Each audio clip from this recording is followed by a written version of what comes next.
Y antes de empezar con nuestra entrevista, vamos a escuchar qué es lo que dijo exactamente el presidente del Parlamento acerca de su situación y los cuestionamientos que lo están involucrando últimamente ante la opinión pública. A ver, vamos a verlo. No tengo antecedentes penales, que no tengo antecedentes judiciales, que no tengo antecedentes policiales. Por lo tanto, estoy legitimado para asumir cualquier función pública. De esta forma, el presidente del Congreso, Alejandro Soto, respondió a las acusaciones en su contra. Soto decidió adelantar su conferencia de prensa que había programado para el día 28 ante la posible presentación de una moción de censura en su contra. Censura a la que afirma no teme. No tengo ningún temor. El hecho de que él lo presente no significa que ya se haya dado.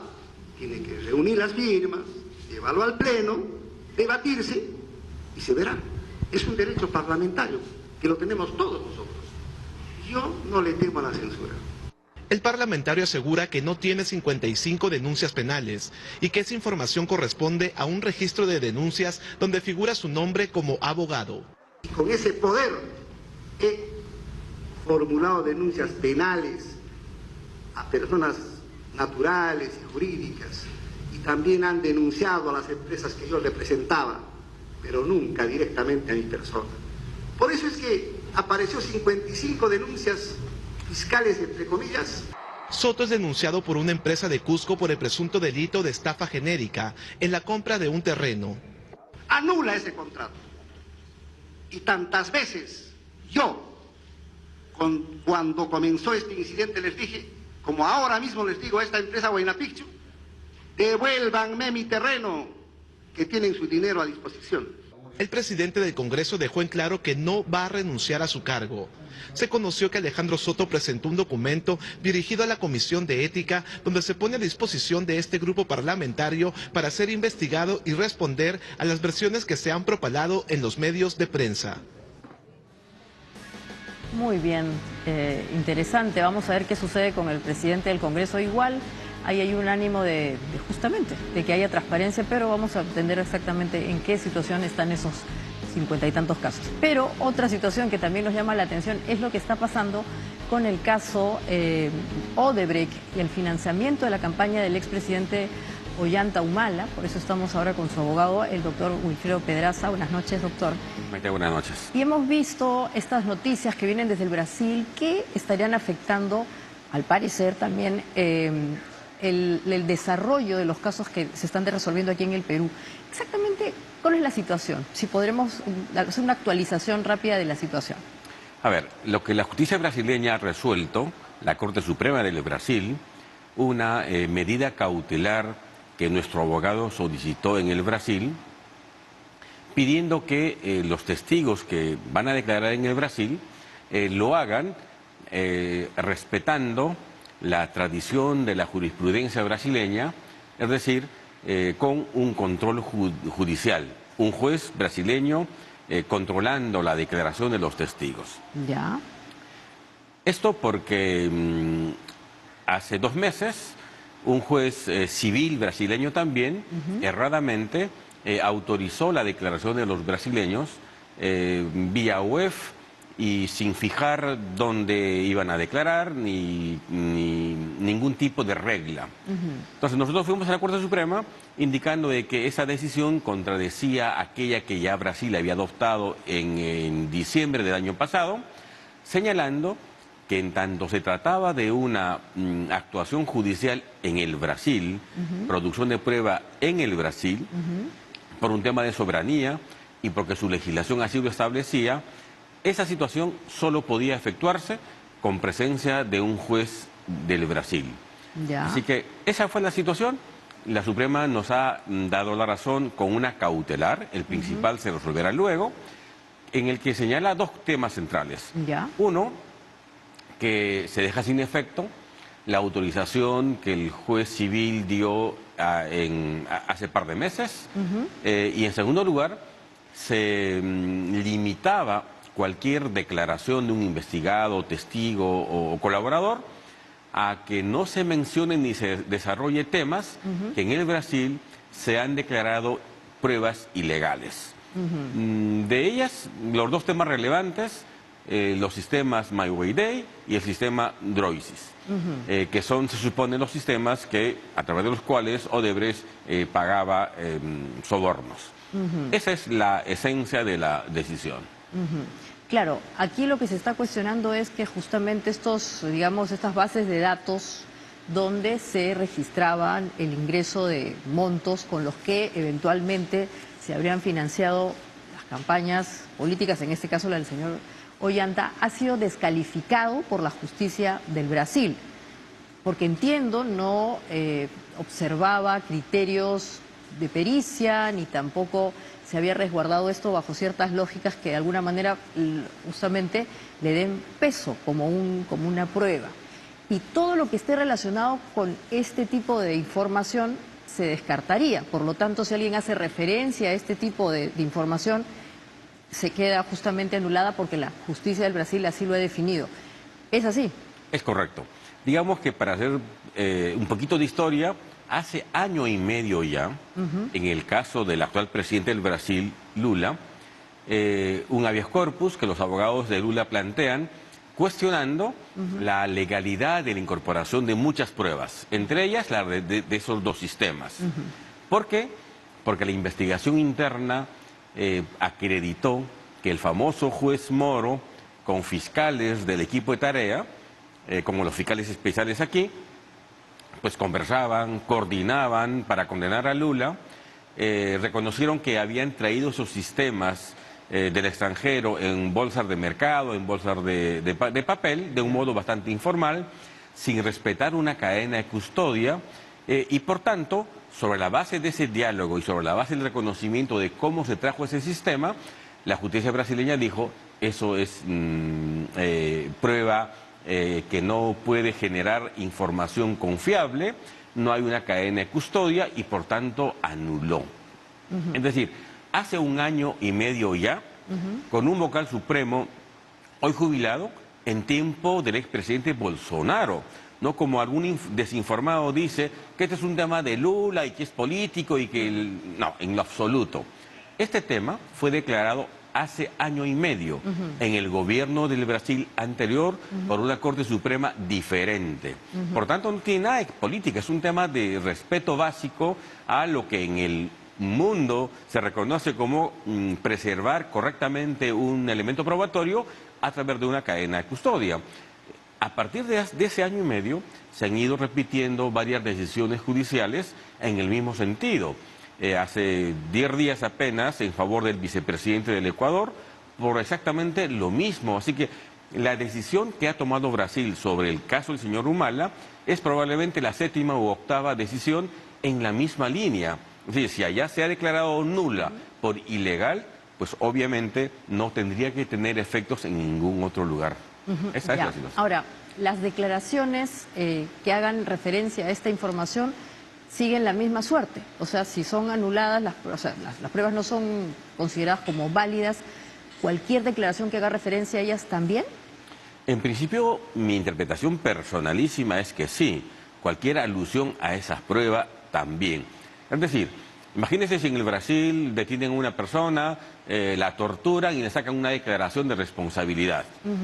Si se descubre ese hecho, obviamente se anula esa acta. Pues exactamente es lo que está pasando. Se descubrió la ilegalidad de cómo se trajo y los diálogos que tenían jueces y fiscales en el Brasil y por eso se disolvió el sistema de acusación brasileño sobre estos temas en Lava Jato, en ese país. Imagínense si esa acta se trajese al Perú y se le tendría que dar valor. Sí, nosotros no estamos cuestionando ni oponiéndonos a que estas personas declaren. Nosotros hemos pedido que declaren. Nos hemos desistido ya porque al final teníamos una tercera citación, pero a mí sí me gustaría interrogar a Barata, a Marcelo Odebrecht, contrainterrogarlos si fuera el caso, pero el tema es que en estricta legalidad se tendría que hacer como la justicia brasileña señala. Claro, por eso digo, siempre que se haga referencia a este tipo de pruebas, pero también se los puede interrogar bajo otros escenarios o supuestos, ¿no? Sin duda. O sea, no es verdad que esto archive el proceso. Eso no es verdad. Entonces, ¿en qué situación está el proceso? O sea, ya hemos aclarado un poco exactamente sobre qué extremo se ha pronunciado la justicia del Brasil. Aquí, obviamente, los medios han informado que se cae el caso, que se va a archivar. Eso no va a pasar porque en estricto podrían haber declaraciones sobre otra situación que no hable específicamente de estas bases de datos, que dicho sea paso son relevantes porque justamente ahí es donde se verificaba el ingreso y salida de montos. Pero habrán otros elementos porque los señores... A ver, dos temas, Maite. Uno es que siempre hemos escuchado que esos sistemas, Maiboya y el otro, pues eran fuentes de generación de centenares de información, de codinomes y de todo. Eso es falso. Desde que Brasil recibió esa información, nunca la autoridad brasileña pudo abrir, desencriptar esos sistemas. Nunca produjo una sola información. Lo que hay como fuente de esos sistemas son documentos que los propios investigados han entregado, lo que la policía o fiscalía incautó en los correos electrónicos, lo que encontraron en Suiza, pero en una impresora conectada a ese sistema, pero nunca de un modo directo. Eso es un tema central. Y lo segundo es, la verdad es que cómo asume este tema la autoridad judicial peruana, aún no lo sabemos. Digamos que el tema está en desarrollo, hay que interpretarla correctamente. Así es. ¿Y cuál es entonces la interpretación? ¿Cuál es la interpretación correcta que debe haber? Porque ya hemos mencionado que un poco en la opinión pública esto se está manejando como que se afecta directamente, se va a archivar, en fin. Exactamente, ¿cuál va a ser la afectación al caso? A ver, de hecho es una situación que afecta de un modo importante a la tesis fiscal, sin duda, porque ellos han desarrollado su acusación sobre la base del abajato y sobre la base del sistema... de estos dos bases de datos. Exactamente. De hecho les afecta. Sin embargo, ¿qué vendría luego? Supongo a que la cooperación internacional de nuestro país y la cooperación brasileña se pongan de acuerdo respecto a una manera de cómo declaren ese tema, allá o aquí. Lo que está claro es que en el Brasil no se puede producir ninguna referencia ni desarrollar nada respecto a esos sistemas. Si la justicia peruana va a ponderar ese tema, ahora lo veremos. Por supuesto, la decisión del Brasil no obliga a nuestro país. Nosotros, defensores, obviamente, aspiramos que si una prueba es ilegal en ese país y está plenamente documentado, pues eso se reproduzca aquí. Pero, a ver, no anula las declaraciones, están suspendidas hasta que esa coordinación exista. Hay otros temas, supongo, y la Fiscalía tiene que ser creativa si quiere mantener su acusación. El tema es que hace 1 año y medio ellos sabían de su tema. Y sin embargo han insistido en la línea de utilizar esa referencia. Claro, cuando un caso se soporta solo con declaraciones de colaboradores, siempre es un caso frágil. Y así lo vemos nosotros desde el inicio. Bueno, claro, están en esa etapa todavía. Ahora, ¿podría ser que la justicia peruana valore de otra manera esas pruebas? O sea, esas famosas bases de datos. Porque claro, lo que dice el Brasil es lo que usted ha mencionado. No cumplieron con una suerte de tratamiento logístico y eventualmente tampoco había un tratamiento de peritos. Pero esas pruebas en sí mismas no son inválidas en la justicia del Perú. Así las ha valorado la justicia del Brasil. ¿Podría darse esa situación? Es posible, pero a ver, nosotros tenemos tranquilidad respecto a la documentación que el Ministerio Público ha presentado en el Perú.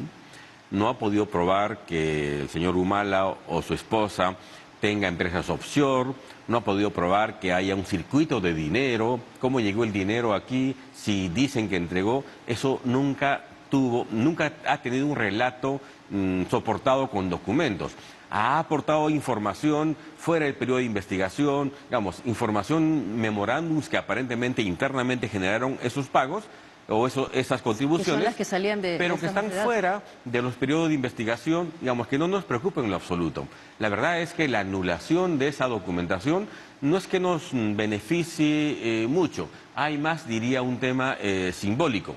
Por supuesto, insisto, es importante finalmente porque se debilita una acusación, pero hay que buscar la verdad, claro, pero hay que hacerlo sin afectar la legalidad, no a cualquier costo, y de eso se trata. Reitero, nosotros no hemos tenido como estrategia que estos señores no declaren.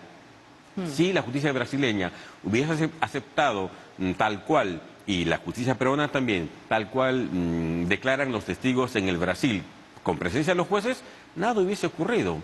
De manera tal que nada tremendo ha pasado, sí algo sustantivo, digamos interesante, cuyo efecto lo iremos evaluando en el camino. Esto es un asunto, digamos, en desarrollo, que por supuesto es un triunfo importante del abogado nuestro allá. Sí. Que es... Allá, ¿no? Porque, como digo, la valoración se está haciendo en la justicia, en los tribunales del Brasil, el Tribunal Federal se ha pronunciado, pero eso no quita que esa prueba no se vaya a valorar de igual manera en el Perú.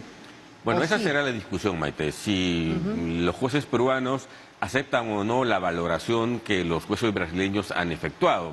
Nosotros aspiramos a que sí, porque los conceptos de legalidad, de prueba prohibida, hoy son conceptos universales, digamos, son derechos humanos fundamentales. Entonces, aun cuando esto se haya adoptado en Brasil, obviamente aspiramos que aquí se restrinja la prueba probatoria por un tema de legalidad.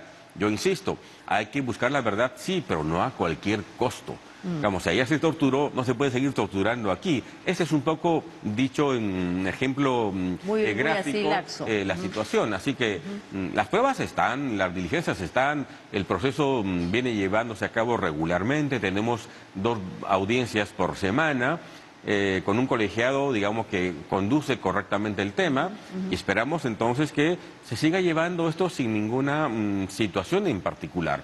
Exactamente. Esto ni se ha terminado, ni se va a archivar, ni es impunidad, ni es estrategia, es solamente un incidente, y creo que hay que ponderarlo de esa manera. Tal cual, usted mismo lo ha dicho, lo ponderamos así, es un incidente y el proceso sigue y obviamente no va a tener un final tan drástico como algunos ya habían predecido. Veremos. Ha sido muy importante además que lo aclare aquí porque en verdad... Obviamente nosotros hemos postulado siempre la inocencia y negado la recepción de aportes. Siempre hemos postulado ese tema y obviamente reafirmamos esa situación. Claro, obviamente, como defensa, pero como digo, el caso no es que se ha cerrado ni se va a cerrar. La situación es un incidente particular que ahora vamos a ver cómo se va a valorar en la justicia. En un proceso hay testimonios, hay peritajes, hay prueba documental, esto es un pedazo, así que vamos con confianza, trabajando ya casi 2 años en este juicio oral. Muy bien, muchas gracias por habernos aclarado eso y obviamente por ponderar la situación adecuadamente. Muchas gracias. Y bueno, y después del bloque vamos a volver con temas de transporte público, no se olviden, así que es diálogo abierto, así no se vayan.